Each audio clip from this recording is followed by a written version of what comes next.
எழுப்புதலுக்கு ஜெபம் பண்ணுகிற அளவிற்கு சுவிசேஷம் அறிவிக்கிறவங்க இல்லை. சுவிசேஷம் அறிவிக்காமல் எழுப்புதல் வருவதற்கு வாய்ப்பு இல்லை. நீங்க எவ்வளவுதான் ஜெபம் பண்ணாலும், ஜெபம் ஒரு மழை மாதிரி தண்ணி பெய்தாலும் அந்த தண்ணீர் செடிகளுக்கு பாய்ச்சப்பட்டாதான் செடி வளரும். மழை பெஞ்சாலும் வளர்ந்துறாரு, செடிக்கு போகணும். அது மாதிரி அவைகளை கொண்டு போய் சேர்க்கிற பணி தான் சுவிசேஷக பணி. அக்டோபர் 1, 2 அரசு விடுமுறை தினத்தன்று விசேஷித்த சுவிசேஷ ஜெப முகாம் நடைபெற இருக்கிறது. நேரம் காலை 9 மணி முதல் இரவு 7 மணி வரை. தேவ செய்தி தீர்க்கதரிசி வின்சென்ட் செல்வகுமார், சுவிசேஷகர் எல். வின்சென்ட் ராஜ், சகோதரி கலா வின்சென்ட் ராஜ், சகோதரர் ஜோனத்தான், சகோதரி ஏஞ்சலின் ஜோனத்தான். இடம் வானத்தின் வாசல் எழுப்புதல் ஜெப மையம், செம்பட்டி, திண்டுக்கல்.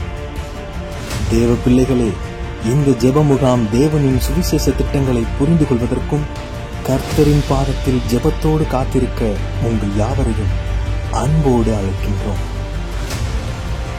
உடனே உங்கள் வருகையை முன்பதிவு செய்ய கீழே உள்ள தொலைபேசி எண்ணை தொடர்பு கொள்ளுங்கள். 9498000449 அல்லது கீழே உள்ள இணையதளம் மூலம் முன்பதிவு செய்யுங்கள். soe.jesuslives.in.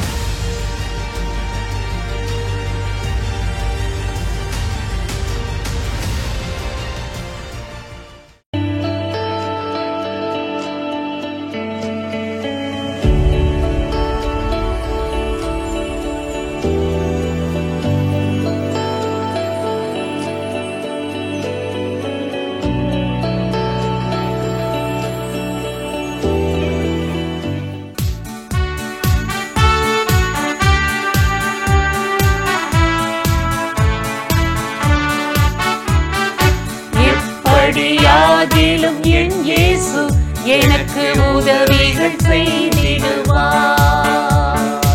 எப்படியாகிலும் என் இயேசு எனக்கு உதவிகள் செய்திடுவார்.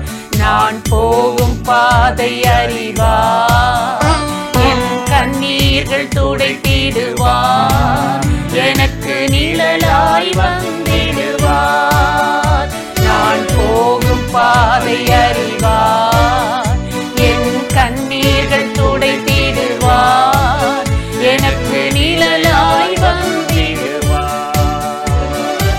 எப்படியாகிலும் என் இயேசு எனக்கு உதவிகள் செய்திடுவார்.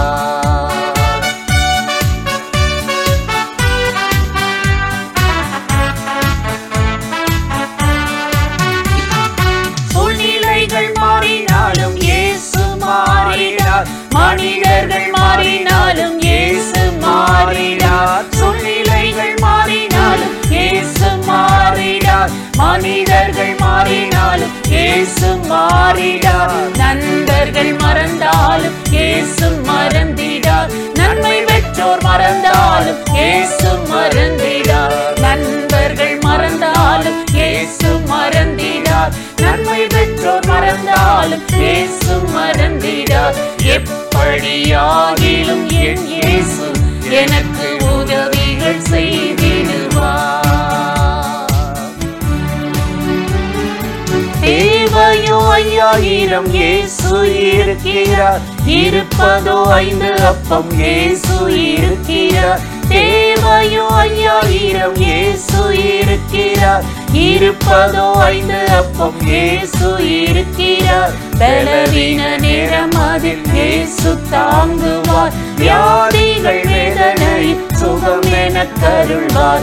பலவீன நேரம் அதில் இயேசு தாங்குவார், வியாதிகள் வேதனை சுகம் என கருள்வார். எப்படியாகிலும் என் இயேசு எனக்கு உதவிகள் செய்திடுவார். எப்படியாகிலும் என் இயேசு எனக்கு உதவிகள் செய்திடுவார்.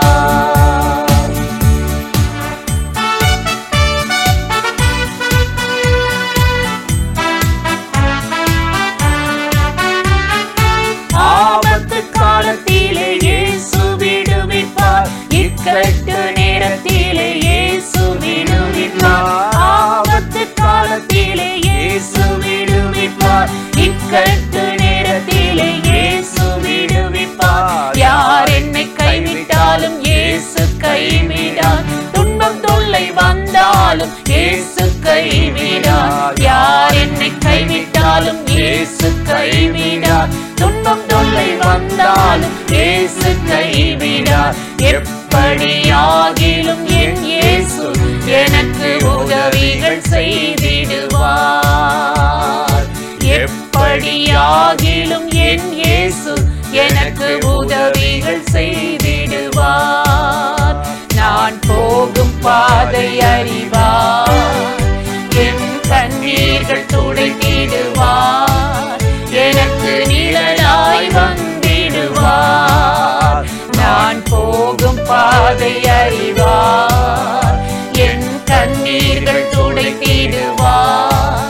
எனக்கு நிழலாய் வந்திடுவார். பிரியமானவர்களே, ஆண்டவராகிய இயேசுவின் நாமத்தினாலே இந்த காலை நேரத்தில் இயேசுவை தினம் பார்ப்போம் என்ற இந்த நிகழ்ச்சியின் மூலமாக உங்களை சந்திப்பதில் மிகுந்த மகிழ்ச்சி அடைகிறேன். கர்த்தர் நல்லவர், கிருபையும் இரக்கமும் நிறைந்தவர். இந்த நாளில் கட்டாயம் உங்களை ஆசீர்வதித்து நடத்துவார். இன்றைக்கும் கூட ஒரு வேத வசனத்தை உங்களுக்கு ஞாபகப்படுத்தி சில காரியத்தை சொல்லி ஜெபம் பண்ணுவது நல்லது என்று உணர்ந்தேன். பிலிப்பியர் 3ஆம் அதிகாரம் 9வது வசனத்திலே அப்போஸ்தலனாகிய பவுல் இங்கு இப்படி எழுதுகிறார்: நான் கிறிஸ்துவுக்குள் இருக்கிறவன் என்று காணப்படும்படி ஆசையாய் அவரை பின்பற்றுகிறேன், தொடருகிறேன் என்று எழுதுகிறார். எவ்வளோ ஒரு நல்ல வார்த்தையில் கிறிஸ்துவுக்குள்ள இருக்கிறவன், வாழ்கிறவன் என்று நான் காணப்படணும். சிலர் காணாமலே போயிடுவாங்க. என்னப்பா உன்னை ரொம்ப நாள் ஆளையும் பார்க்க முடியல, எங்கே போயிருந்த, என்ன ஆச்சு, ஏதாவது கதை சொல்லுவாங்க. இல்லை எனக்கு அந்த வேலை, அங்கே தான் இருந்திருப்பாங்க. ஆனால் ஒருவரை ஒருவர் சந்திப்பதோ மீட் பண்ணுவதோ கிடையாது. ஆதாமி ஏவாளையும் ஆண்டவர் தமக்கு அருகில் ஏதேன் தோட்டத்தில் வச்சிருந்தார். பகலின் குளிர்ச்சியான வேலையெல்லாம் தோட்டத்தில் உலாவுகளுடைய சத்தத்தை அவங்க கேட்கணும்னு சொல்லி வச்சிருந்தார். ஒரே ஒரு மரத்தின் கனியை மட்டும் சாப்பிடாத, வேண்டான்னு ஒதுக்கி வச்சிருந்தார். நான் பிசாசு அவர்களை ஏமாற்றி வஞ்சித்து தின்ன வச்சுட்டான். அதுக்கப்புறம் அவங்க பூமியிலேருந்து துரத்தப்பட்டாங்க, காணாமல் போயிட்டாங்க, தொலைஞ்சு போயிட்டாங்க.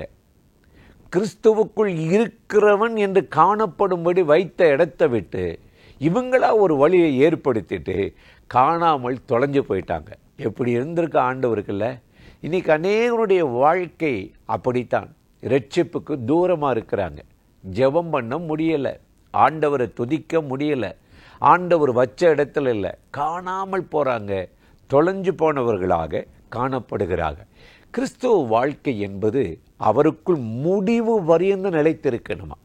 மத்தேயு 24:13 ஆண்டவராகிய இயேசு சொல்லுகிறார், உபத்திரம் வரும், பாடு வரும், நிந்தை வரும், அவமானம் வரும், பஞ்சம் வரும், இதெல்லாம் சொல்லிட்டு முடிவு பரியந்தம் கடைசி வரை எனக்குள் காணப்படுகிறவன் இருக்கிறவன் பாக்கியவான் என்று சொன்னார்.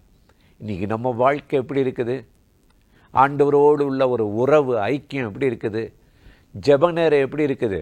வேத வாசிப்பும் நம்ம எப்போவும் அந்த வேத வசனம் நம்ம மைண்டில் ஓடுதா, சிந்தையில் சுற்றுதா? உங்கள் இருதயம் இயேசுவோடு நல்மனம் பொருந்திருக்குதா? இதை தாங்க இயேசு கிறிஸ்து இன்றைக்கு நம்ம பார்க்குறார். சிலருடைய வாழ்க்கையை பார்த்துருக்கிறேன். அந்த ஆலயத்துக்கு போனால் அல்லது விசேஷித்த கூட்டத்துக்கு போனால் ரொம்ப இன்ட்ரெஸ்ட் ஆகிடுவாங்க. அப்படி பேசினார், இப்படி பேசினார். அப்புறம் கொஞ்ச நாள் கழித்து மறுபடி அப்படியே பின்வாங்கிடுவாங்க, ஜெபிக்க மாட்டாங்க. இயேசு அதை பற்றி சொல்கிறாரு. மத்தேயு 13ஆம் அதிகாரம் 20-21 கற்பாறையின் மேல் விதைக்கப்பட்டவர்கள் யாரென்றால் வசனத்தை கேட்டு வேறில்லாமல் முளைக்க மாட்டாங்க, வேறில்லாமல் காய்ந்து போயுது. ஒரு பாடு உபத்திரம் வந்தாலும் கொஞ்ச காலம் மாத்திரம் நிலைத்திருந்து பின்வாங்கி போகிறார்களா? எப்படி இருக்கு பார்த்தீங்களா? இன்னைக்கு முடிவு பரியந்த நிலைத்திருக்கணும். இயேசுவுக்குள் இருக்கிறவன் என்று காணப்படணும். வாழ்கிறவன் என்று காணப்படும்படிதான் இயேசு கிறிஸ்து நம்மை அழைத்திருக்கிறார். தொடர்ந்து வேதத்தை வாசித்து பார்த்தீங்கன்னா எப்படிலாம் இருக்குன்னு எழுதியிருக்காரு தெரியுமா? மார்க் 10:16 சொல்றாரு, பாம்புகளைப் போல சர்ப்பங்களைப் போல வினா உள்ளவர்களா ரொம்ப எச்சரிக்கையா இருக்கணுமா. மனுஷனை பார்த்துச்சுன்னு வைங்க, அதுக்கு தந்திரமா ஓடி போயிடும், மறைஞ்சிடும், ஒளிஞ்சு கொள்ளும். பிசாசுக்கு என்ன இருக்கு? தந்திரம் தான் இருக்கு. நம்ம யார்கிட்ட என்ன எப்படி பழகணும், எப்படி பேசணும், யார் ஏமாற்றுறாள், யார் உண்மையாலும் தெரியாது. இயேசு சொல்லி கொடுக்கிறாரு, சர்ப்பங்களைப் போல வினாவுள்ளவர்களாகவும் புறாக்களைப் போல கபடற்றவர்களாக. இந்த புறாவை பாருங்க, கபடற்றதா இருக்குமா, எல்லாத்தையும் ஒரே மாதிரி பழகும், சூதுவாது, உள்ளத்தில் ஒன்று வச்சு வெளியில் ஒன்று பேசாது. இயேசு நத்தானியேலை பார்க்கும்போது சொல்றாருல, என்ன சொன்னார்? இவன் கபடற்ற உத்தம இஸ்ரவேலன் என்று சொல்லி அவர் மெச்சிக்கொண்டார். அதனால தான் நீங்கள் கபடற்றவர்களாக இருக்கணும். அப்போ கிறிஸ்துவுக்குள் இருக்கிறவர்கள் என்று காணப்படுங்க. தொடர்ந்து வேதத்தை வாசித்தீங்கன்னா மார்க் 9:50 உப்புள்ளவர்களாக இருங்கள், யாவரோடு சமாதானமாக இருக்கணும். இயேசுவோடு சமாதானம், குடும்பத்தோடு சமாதானம், வேலை செய்கிற இடத்துல சமாதானம். யாரை பார்த்தாலும் கோபப்படுறது, டென்ஷன் ஆகிறது, கத்துறது, சண்டை போடுறது, இது என்ன கிறிஸ்தவ வாழ்க்கை? ஆண்டவர் சொல்லுகிறார் எபிரேயர் 12:14 யாவரோடும் சமாதானமாய் இருங்கள் என்று. இன்றைக்கு காலையில் இந்த நிகழ்ச்சியில் இணைந்து இந்த வார்த்தைகளை கேட்டுக்கொண்டிருக்கிற என் அன்பு சகோதர சகோதரிகளே, இந்த நாளில் ஆண்டவருக்குள் நீங்கள் இருக்கிறவர்களாக காணப்படும்படி, முடிவு பொறிந்து நிலைத்திருக்கும்படி, தேவ சமூகத்திலே நீங்கள் வாழ்ந்திருக்கவும் அவரோடு இணைந்திருக்கிறோம். இந்த நாள் ஆண்டவராகிய தேவன் உங்களை ஆசீர்வதித்து நடத்துவார். அந்த தேவாதி தேவனை நோக்கி நாம் இப்பொழுது ஜெபிக்கலாமா? அன்பும் இரக்கமும் கிருபை நிறைந்த நல்ல ஆண்டவரே, இந்த ஆசீர்வதிக்கப்பட்ட நாளுக்காக, நேரத்துக்காக, கிருபை இரக்கங்களுக்காக உமக்கு நன்றி.